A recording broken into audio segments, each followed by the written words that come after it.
Hello, and welcome to the Wire Podcast, a podcast where we discuss all things sports.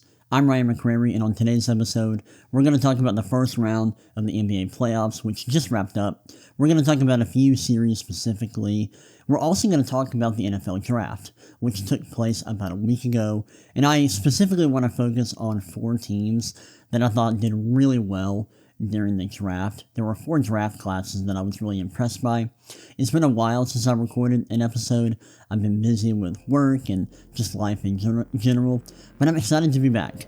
I hope you're excited for this episode. I know I am, and let's go ahead and get right into this.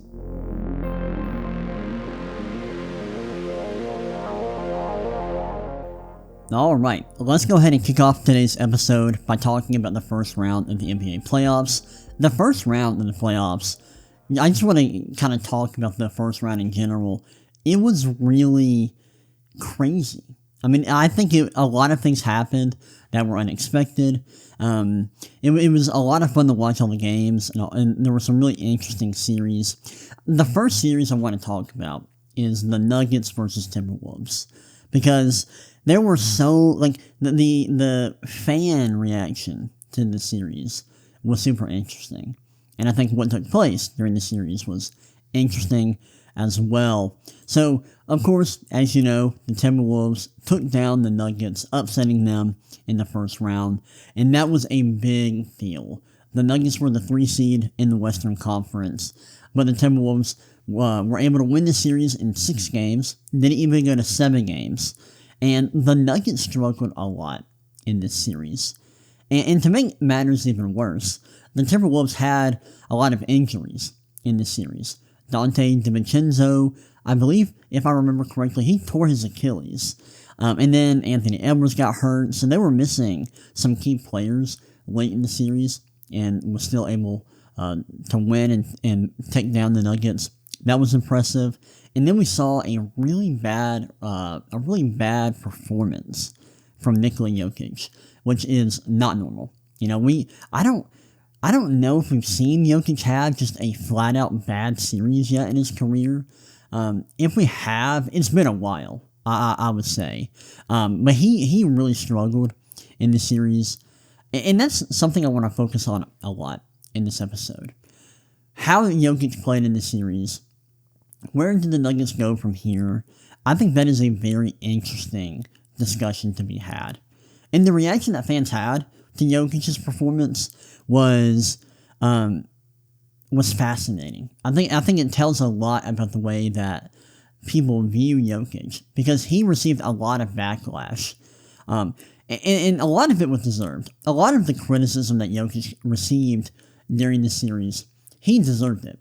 He was awful as a scorer, just flat out terrible as a scorer. His efficiency was way below what we usually expect. He really struggled to score when defended by Rudy Gobert. And then on defense, his effort sucked.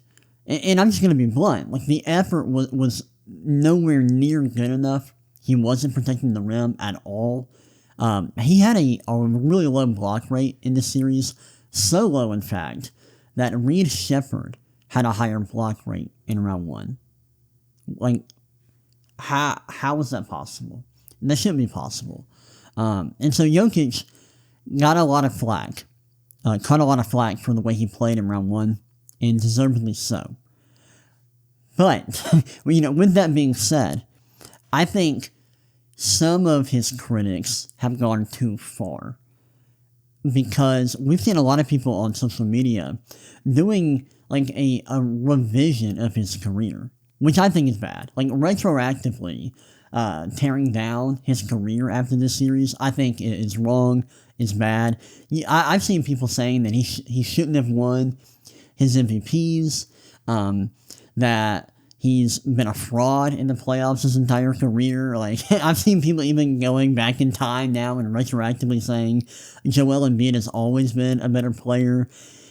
And I think the retroactively criticizing his career is insane.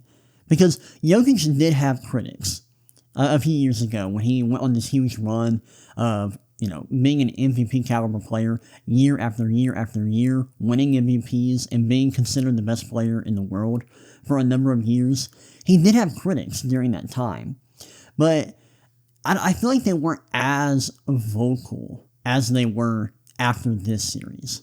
And so you can tell that a lot of people have been waiting, just waiting for the opportunity to tee off against Jokic.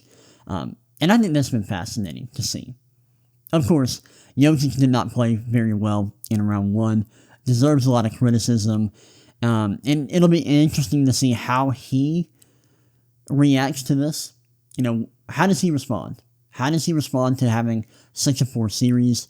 What is he going to do in the offseason to make sure that he can come back a better version of himself? What is he going to do to be a better defender moving forward? I think that'll be interesting to see. I'm also interested to see what the Nuggets do as a team, because they've got a lot of things to change about their roster. Of course, Jokic struggled in round one, but so did some of his supporting cast. Cameron Johnson was not very good in this series. He struggled a lot. I know he was good in that final game, but I thought he wasn't that great in this series. Aaron Gordon struggled mightily as well. He wasn't very good. Jamal Murray was okay at times, but he was really inefficient. Both he and Aaron Gordon were very inefficient in this series. And so it's not like Jokic was the only reason why the Nuggets lost this series.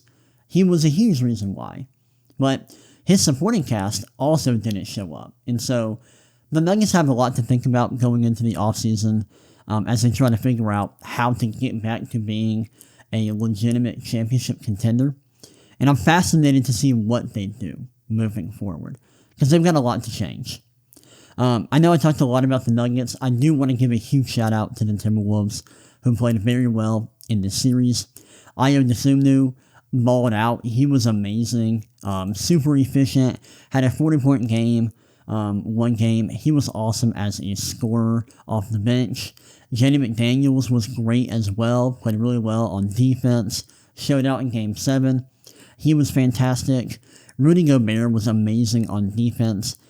He really put Jokic in a box, and that was impressive. Terrence Shannon Jr., young player, played really well in Game 7, had some big moments. I think the Timberwolves, they came to play when guys got hurt, when some of their starters went down due to injury. They had a next man up attitude, and their guys who were the next man up, they played really well, and that's very impressive. So shout out to the Timberwolves, huge win for them. Moving on to round two, while dealing with injuries to Anthony Edwards and DiVincenzo is insane. And the fact that they had a more efficient offense in round one than the Nuggets is incredible. So shout out to the Timberwolves. They balled out. They played very well. And I think it is just a testament to this team, the culture they have, and they were able to get past the Nuggets in round one. That was very impressive. But yeah, this was a crazy series, and I'm very surprised by the result. All right, next up, I want to talk about 3 series that went to 7 games, and we had multiple series in which a team attempted to come back from down 3-1, which is insane. The first series I want to talk about is the 76ers and the Celtics. The 76ers went down 3-1 in this series and won Game 5, Game 6, and Game 7 to win the series in 7 games. And this was shocking. Absolutely insane. The Celtics were amazing during the regular season, and they looked great early in this series. But in the last 3 games, they flat out just fell apart. And Game 7 was really interesting because they went with a really unique starting lineup. And I'm not sure why Joe Mazzulla did this, but his starting lineup was just very unique. And of course, they were without Jason Tatum. in Game 7. And so you had to deal with that, of course. So I totally understand that. But they started Ron Harper Jr. I believe they started the guy from Iowa, the big man from Iowa a few years ago. I'm trying to pull up the box score, but having trouble here. And then they started Baylor. What was his name? Let me pull up this box score so I can actually get the starting lineup here. Give me just a second. All right, here we go. Pulling up the box score now.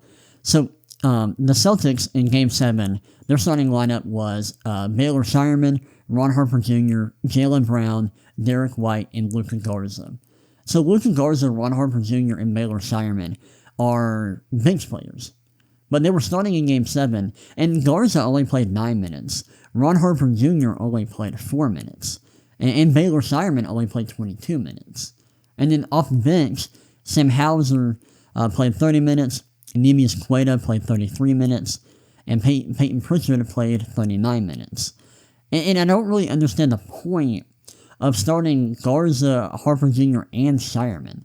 That was really interesting. I'm not sure what the point of that was. I don't think that really made a whole lot of sense. That was interesting.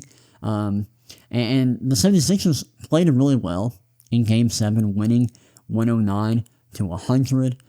So shout out to them. Played well in Game 7. Joel Embiid had 34 points in that game. And Joel Embiid played really well in this series. Coming back from injury, the efficiency wasn't all that great, but he averaged 28 points a game. Also averaged 9 rebounds a game and 7 assists per game. That's incredibly impressive. The Celtics had a hard time containing him offensively, and providing that level of scoring volume and playmaking volume is insane. That's very impressive.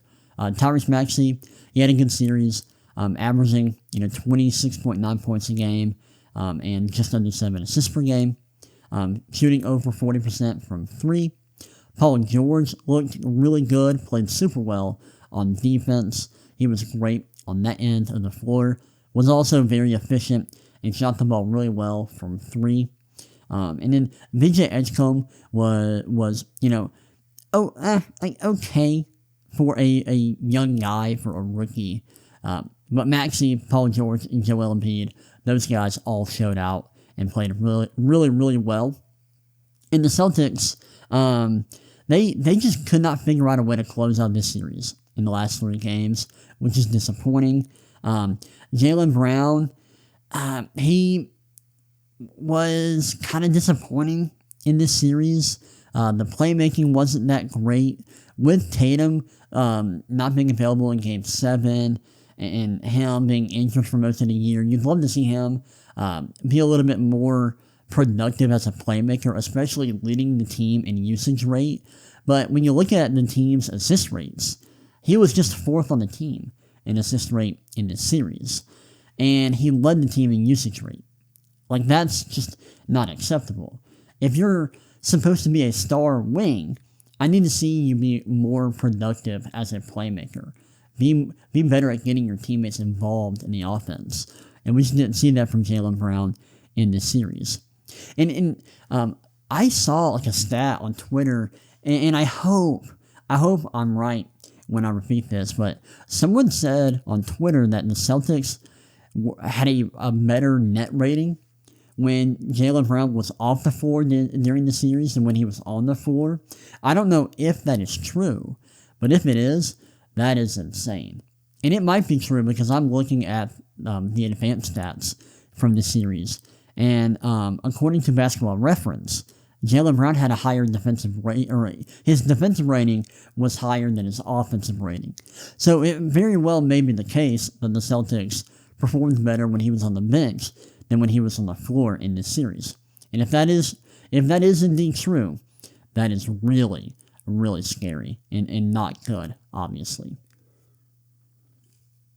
Now, Jason Tatum, he played pretty well when he was on the floor. He played 6 games in this series and averaged 23 points, 11 rebounds, 7 assists per game on good efficiency.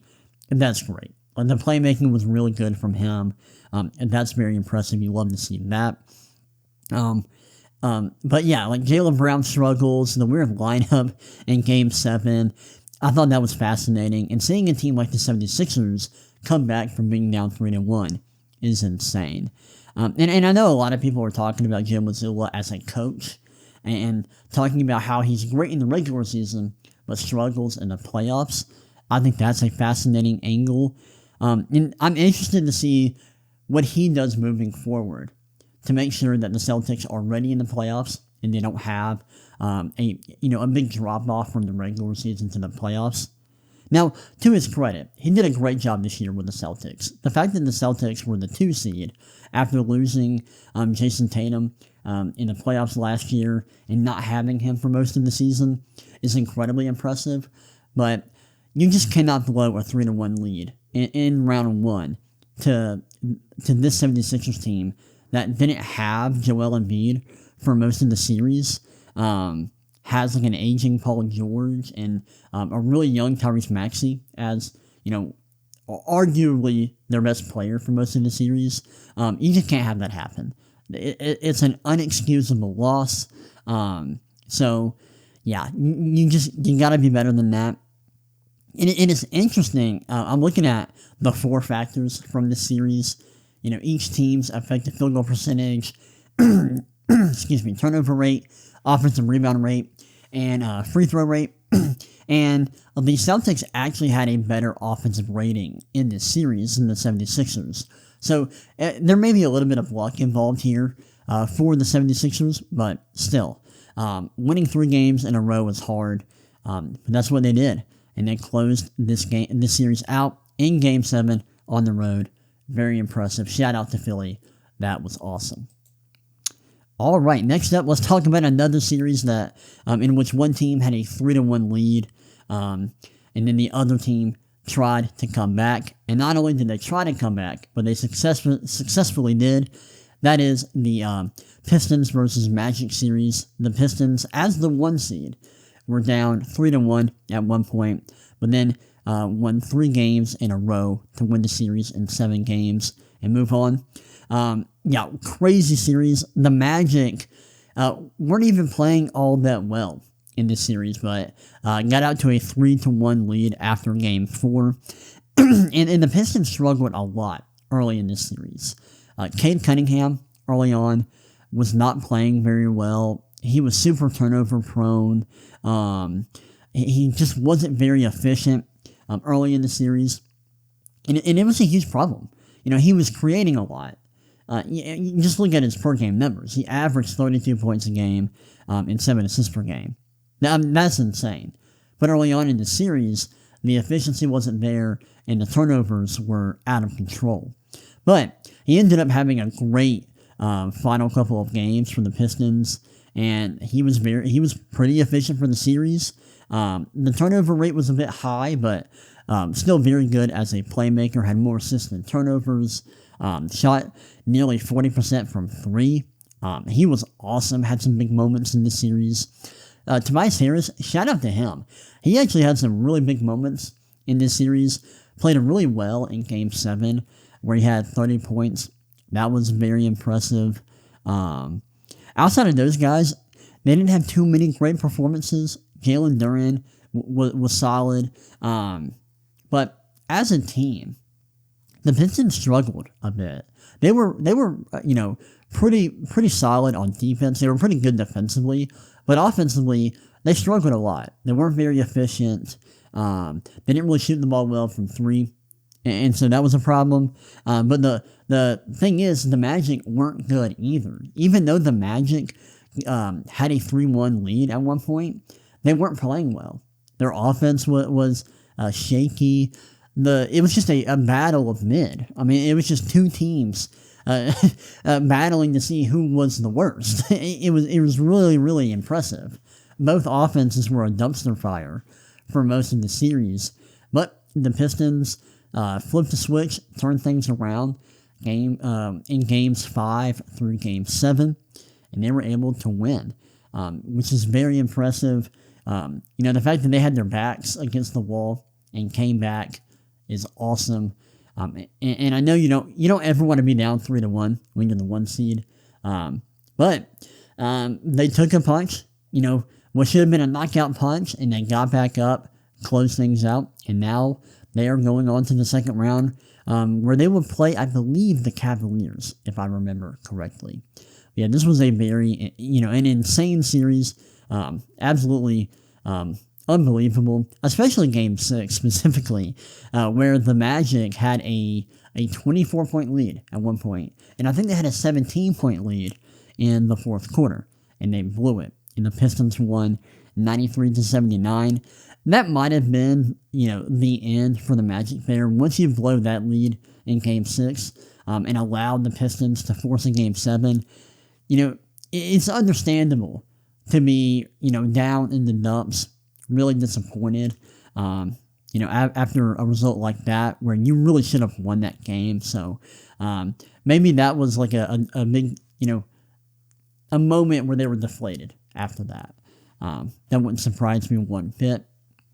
Now for the Magic, Paolo Banchero wasn't like terrible in this series, but wasn't like amazing either. His efficiency was questionable, but he scored pretty well in terms of just pure volume. He was great as a playmaker. He was rebounding really well. Franz Wagner was out a lot in this series, and when he played, he wasn't like great or anything. A lot of the Magic players struggled a bit. Desmond Bane was pretty inefficient in this series, averaged less than 20 points a game, didn't provide much playmaking. Jalen Suggs was super inefficient in this series, shot less than 25% from 3. He was, pretty good as a playmaker. He was really really productive there, but didn't provide much scoring or shooting, and that hurt the Magic. And then they were relying on a lot of young players who just weren't that great in the series. So offensively, the Magic struggled, and it prevented them from being able to close out the series once they had a 3-1 lead. And so, yeah, tough loss for the Magic. They actually just fired their head coach today. I'm recording this on Monday, May 4th. They fired their head coach after losing in round 1, and I get why they would do that. There was a lot of locker room turmoil after the regular season, and so I'm not really surprised by that move. It'll be interesting to see who they hire to be their head coach after this playoff loss, and how they take that next step forward. Because the Magic have talent on the roster, but they just aren't there yet. They aren't ready to make a deep run in the playoffs, and they've got to make a change soon, or else they're going to miss their window. Because they've got a good opportunity to make a deep run at some point because of the young talent they have on their roster. But there's something missing here. I don't know if the Paolo Banchero, Franz Wagner fit is that good, that cohesive. Maybe they need to make a change there. But something's got to give. They've got to change something so they can make a deep run in the playoffs at some point and take advantage of the young talent they have on their roster. All right, next up, let's talk about Rockets-Lakers a little bit. Very interesting series. One reason why this series was fascinating is because there were so many big-time players that were out due to injury. Luka Doncic didn't play. Kevin Durant also only played one game in this series. He only had 41 minutes played. And then Austin Reeves, he played 2 games, but only played 64 minutes. And then, of course, like I mentioned, Luka Doncic didn't play. So you had 3 big names who weren't active for most of the series. And so that that meant that both teams were having to rely on their supporting cast to step up in a big way. And for the Lakers, that actually worked out really well. Because Marcus Smart, for example, had a phenomenal series. He was great. He started all 6 games, and he averaged 15 points, 4 rebounds, and 6 assists per game on 63.2% true shooting. That's incredible. Shot really well from 3, was very productive as a playmaker, was second on the team in assists in the series. LeBron James had 50 assists. He had 33. No one else on the team had even 20 assists after that. So shout out to Marcus Smart. He turned back the clock and looked like prime Marcus Smart here. I thought his performance was unbelievable. I was really impressed by the way that he played. Luke Kennard also deserves a shout out. He stepped up in a big way in this series, averaging roughly 13 points, 4 rebounds, and 3 assists per game, and shot over 40% from 3, just like Marcus Smart. Both Smart and Kennard played really well in the backcourt. So shout out to those guys. They were great. And I think I don't know if the Lakers would have been able to win the series in 6 games if those guys didn't step up in a big way. And I say that because although LeBron James was pretty good considering his age, he wasn't quite the LeBron that we are used to. And so the Lakers really needed their backcourt to play well in this series, and they did. So shout out to Smart and Kennard. LeBron James, man, I know the efficiency wasn't great, but his playmaking, the rebounding, the scoring, golly, it is absolutely insane how good he is at his age. He should not be playing this well in the playoffs.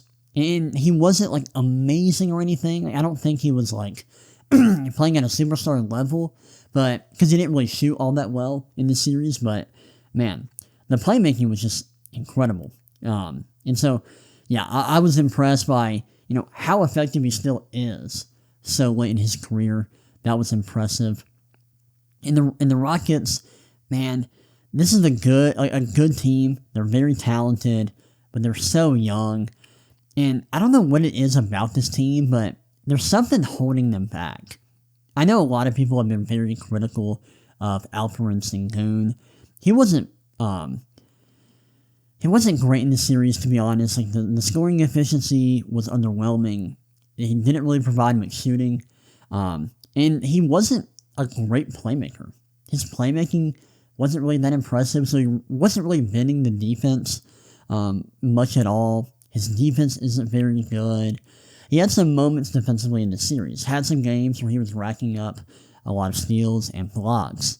But yeah, the offensive performance wasn't very good. He needed to be much better as a playmaker. He didn't even lead the team in assists. And he had the same amount of assists in this series as Reed Shepherd. Now, Amin Thompson, he was relied upon a lot in the series, and he was okay. He was alright. Not super efficient, but was pretty solid defensively. Was really good as a playmaker. I thought that was impressive. Reed Shepherd had his moments, but he's too small. He's just too small. Not good enough on defense. Needs to be way better as a shooter. He shot less than 30% from 3 in this series. He's got to be better than that. And he's got to do a better job getting to the rim. He shot 4 free throws in this series. He has got to ramp that up a lot. If you're only getting to the free throw line that many times as a small guard who isn't amazing on defense, it's going to be hard for you to play a lot of minutes in the playoffs. It just is. That's the cold hard truth. So yeah, Reed Shepherd, you got to be better. I want to see him develop a lot this summer. I want to see him get stronger. I want to see him change his mentality as an offensive player. I want to see him be more physical.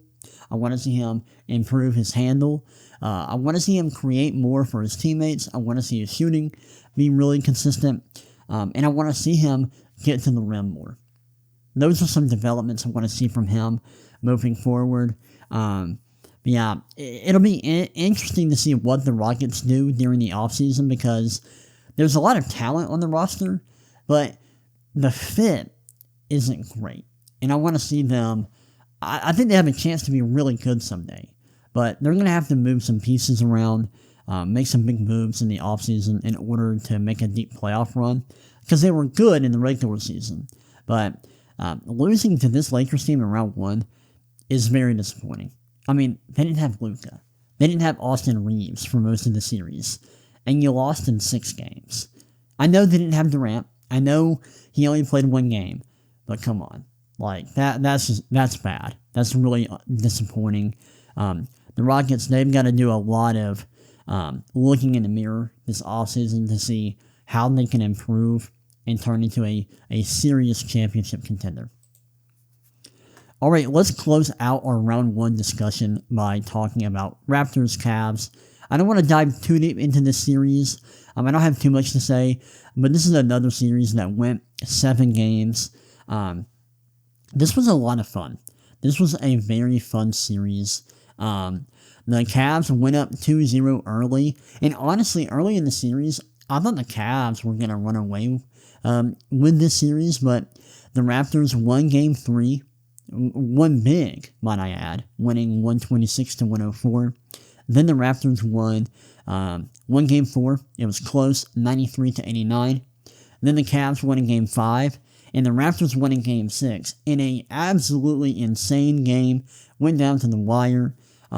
The Raptors ended up winning on a last-second shot from R.J. Barrett. He took a 3 late in the shot clock. The ball hit the back rim, and the ball bounced up like 20 feet in the air and went into the basket. It was insane. It was very reminiscent of Tyrese Halliburton's game-tying shot against the Knicks in the playoffs last year. It reminded me a lot of that. And so that forced a Game 7. And then the Cavs won Game 7, 114-102, to move on to round 2.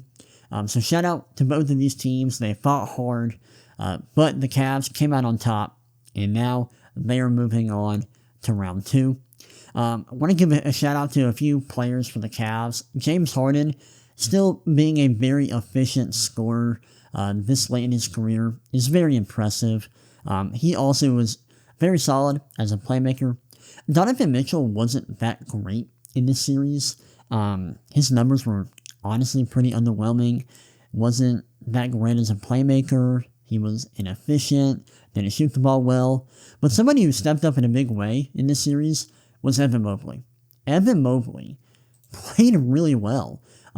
He averaged 18 points a game, 9 rebounds, 3 assists, and 1 block. And then he had a true shooting percentage of 65.3%, which is very impressive. His playmaking numbers were really good. He was just really good offensively in this series. Shot just under 40% from 3. Didn't take a high volume of 3s, of course, but still, I thought he played really well in this series. He led the team in game score, average game score, which is great.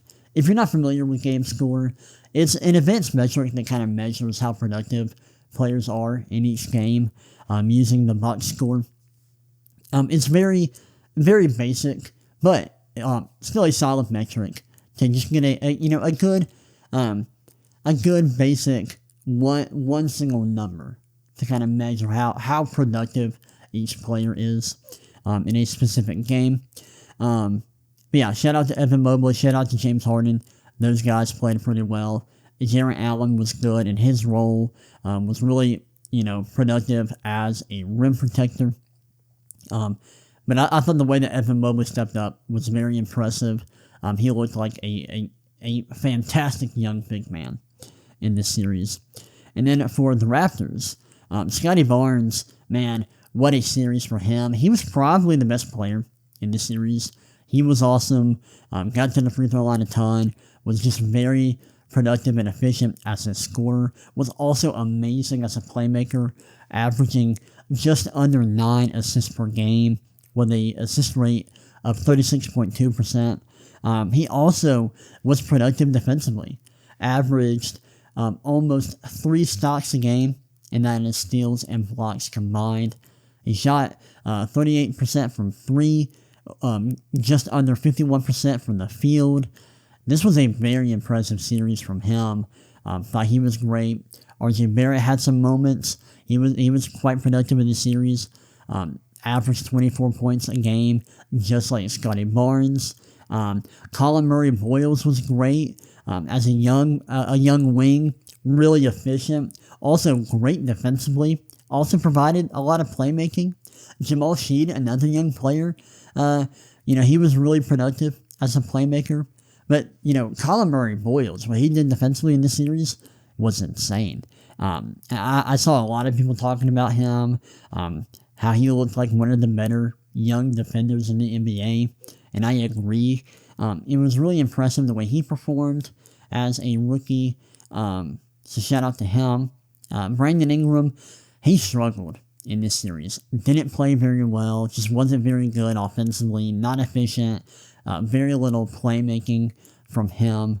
But Scotty Barnes, he carried the offensive load for the Raptors. I thought that was very impressive. The Raptors have just a really interesting roster, but they've got a lot of young talent. So they can only get better from here. So I'm very interested to see how they improve this roster moving forward. But shout out to the Cavs winning a tough series, and they move on to round 2. I'm interested to see what they can do against the Pistons, because that could be a really fascinating matchup in the second round. But those are my thoughts on the first round of the NBA playoffs. I'm going to take a quick break here. When we come back, we're going to discuss the NFL draft and 4 teams that I thought did a great job during this year's draft. All right, I'm back. Now let's talk about the 2026 NFL draft. Like I said in the intro, I'm going to talk about 4 teams that I thought had really nice drafts this year. The first team I want to talk about is the New York Jets, who absolutely crushed it in the draft. I think, now I don't know if I would have done the same thing they did with all of their picks, but man, the amount of talent they got I thought was really impressive. Starting off with the second pick, they took David Bailey, edge rusher from Texas Tech. Now, I probably would have preferred them draft Arvell Reese, the edge/linebacker from Ohio State. But man, David Bailey's really talented. He's a great athlete, very impressive pass rusher. Was really productive in that area in college. I think I would have preferred someone with a little bit more, unique versatility that Reese provides, and I think Reese is just better as a run defender than David Bailey, and I think that matters. But still, getting a guy like Bailey at number 2, I think it's good. I know a lot of people in the draft community didn't really like David Bailey, and I understand. I understand why they feel that way. I probably would disagree with their evaluation of him. I think he's really good all around as an edge rusher. He's a little bit small. I will say that. And not many of these edge rushers in this year's draft were really big, just freakish specimens. But I think with Bailey, you're getting a guy who had a very impressive production profile coming out of college, while also being a really good athlete, and seems to be a good person, a good guy, good character. And so getting someone like that at number 2, who, ranked high on the consensus big board, I think that's fine. And I think that is a very fine pick at number 2.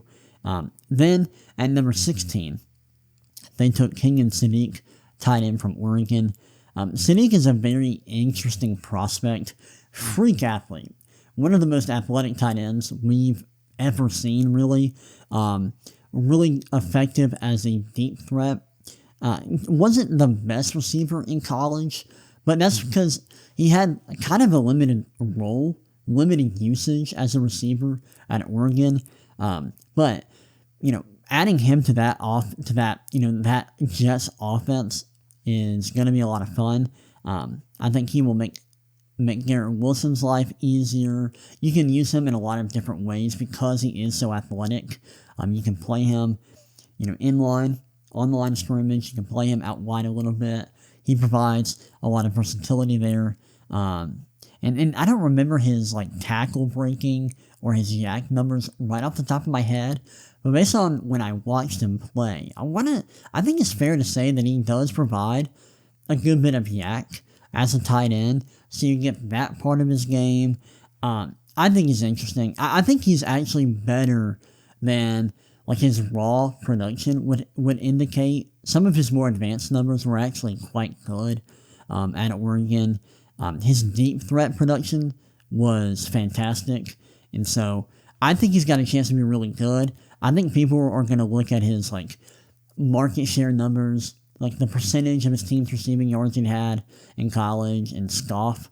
But I think if you go deeper into the numbers, you watch him play, and when you consider how important it is for tight ends to be athletic, it makes this pick make more sense.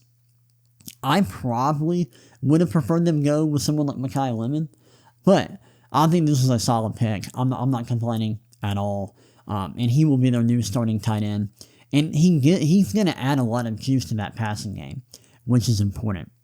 And although the Jets didn't get Mekhi Lemon at 16, they did trade back up into the first round at the end of the first round and got Amari Cooper Jr., receiver from Indiana.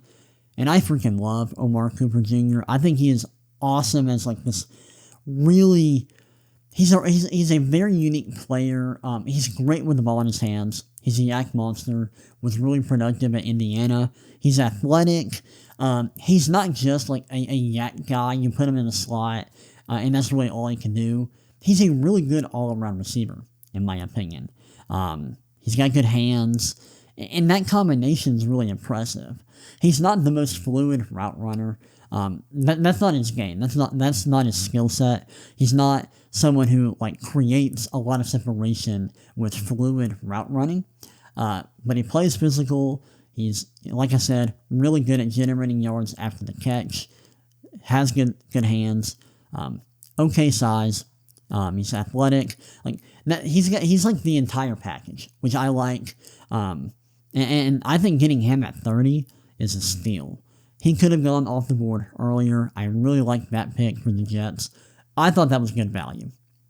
And then, after that, in round 2, the Jets, they got D'Angelo Pons, corner from Indiana, which,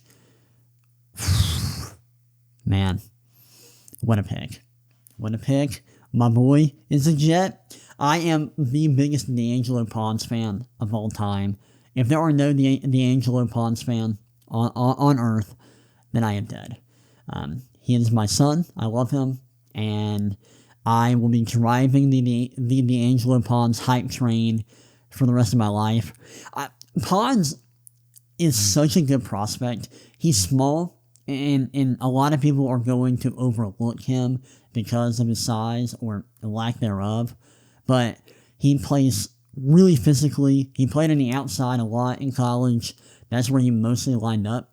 In college, he's really, really efficient as a coverage corner. He was really effective in man and zone coverage at Indiana. But I'm most impressed by the fact that he's not only he's a great athlete despite being a smaller player, but he also is great as a tackler and a run defender. And he's just flat out one of the best coverage corners we've ever seen in college football. At least in the modern era where we have more advanced data to kind of measure that kind of thing. Yeah, he's awesome. Getting him in round 2 is insane. He could have gone in round 1. He could have gone in the first in the top 15 picks, and I would have defended it. So getting him with the 18th pick of the second round is insane value. Great pick for the Jets. And that top 4 for them is insane. David Bailey, Kenyon Sadiq, Amari Cooper Jr., and D'Angelo Pons. That's awesome. Then after that, they took Darrell Jackson Jr., Cade Klubnik, Inez Cooper, and VJ Payne. But those top 4 picks were insane value. They got a lot of talent, and I'm excited to see how these players play on the field. Alright, let's move on and talk about the other team in New York, that being the New York Giants. And I want to specifically focus on their first 3 picks. So at number 5, they took Arvell Reese, the edge/linebacker from Ohio State. I thought he was going to go off the board earlier than this. He fell a little bit, and they scooped him up at number 5. This is insane value. I am a big fan of Arvell Reese. I like him a lot. I think he has so much potential, and is already a really good player. I kept seeing people or hearing people describe Reese as a guy with a lot of upside, but not a lot of production. And that was mainly people talking about the David Bailey versus Arvell Reese discussion. But I think that is just not an accurate framing of who Arvell Reese is as a player. His production profile coming out was amazing. I mean, it was legitimately incredible. I have my own basic analytical prospect model, and his numbers were off the charts. Like his pass rushing numbers were great. His tackling and run defending numbers were great as well.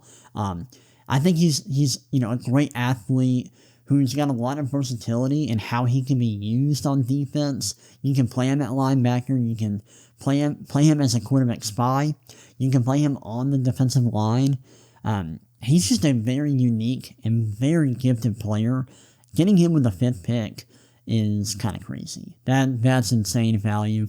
And then at number 10, they got the Miami tackle, Francis Mauigoa, a guy I was really impressed with when I watched him.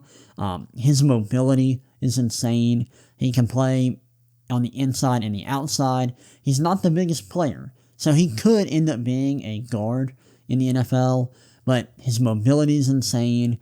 Even when he was playing tackle, his pass protection on tape was good. But what he does in the run game is really impressive, and I think that's his best trait. His run blocking is insane. His ability to pull is out of this world good. He's just very athletic, very mobile, and he is a demon in the run game. And then in the 2nd round, the Giants also got Colton Hood, corner from Tennessee. Talented player. He fell out of the 1st round, so getting him in the 2nd round is just really good value. I think the Giants did a great job of capitalizing on other teams' mistakes. I think that's like the, if I had to describe their draft in one sentence, that's how I would put it. They did a great job of making up for other teams' stupidity. There. But yeah, I thought the Giants killed it in the draft.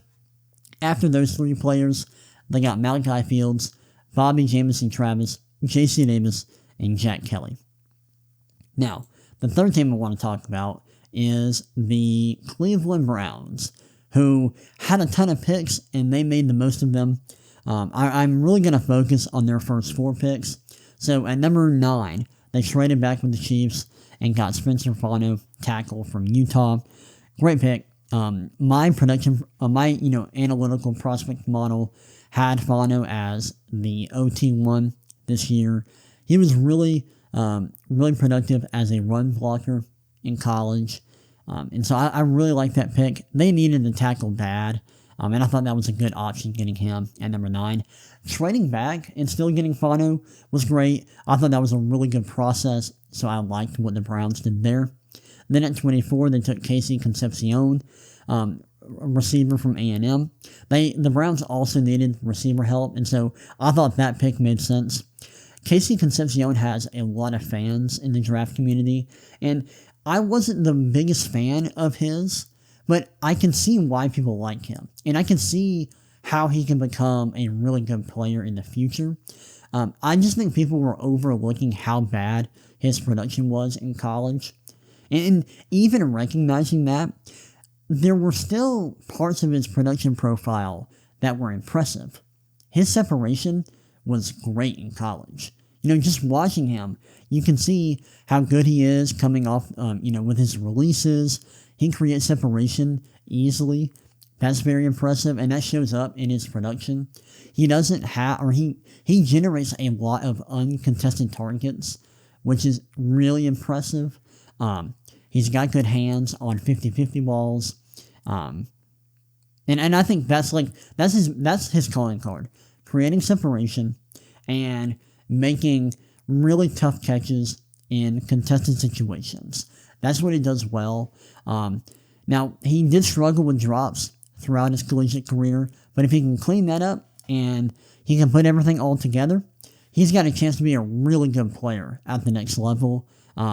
He's a little bit more raw, I think, than a lot of people give him credit for, but Yeah, he's a talented player who's got a lot of potential. I just think he's got a lot of growing and developing to do, but there is a chance that he can be a really productive player at the next level. Then in the second round, the Browns took Denzel Boston, receiver from Washington. I really like that pick. He could have gone in round 1. He's a big physical receiver who, does a great job of making plays on the ball at the catch point. I like that a lot. He and Casey Concepcion both have similar strengths in that they're really good at making plays on 50-50 balls, so I like that. And I think both of them can make life easier for whoever the Browns quarterback is going to be, whether that's Deshaun Watson or Shedeur Sanders. So that'll be interesting.